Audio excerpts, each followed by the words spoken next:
Ассалаумағалейкум ағайын, қалайсыздар, жақсысыздар ма? Қысқа дайындығын қалай деген кісілерге бір көрсетіп кетейін. Мына жерде 100 қап кебек. Мынандай кебек. Ол 2 тонна 20 килодан қапшыға. Мынандай қапшықта 20 килодан. Мынау шөп ұрған моторым. Және мына көк қапта қарауын, екінші сорттағы қарауын.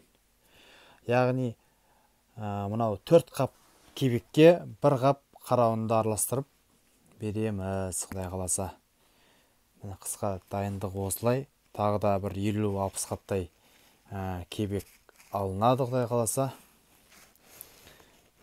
Міне жем базамыз осындай. Осыны осы жерге жинап қойдық. Мынау осы қарауында негізі бидай алғым келген негізі. Бірақ бидайды жаңағыдай турау керек, басқалау керек. Оданша соны еще қарауын бидайдан арзанырақ түсті.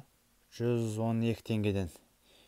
Бидай 120 теңге, киломенен 130 теңге түсетін болды. Мынау үйге киломенен 116 теңгеден ба түсті килограммы.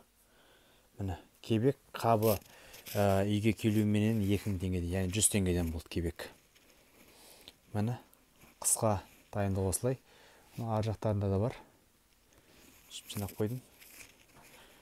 Құдай қаласа да бір 50 қап, 60 қап кебек келеді. Сонда түсіріп аламын. Онда қосымша көрсетем ағайын.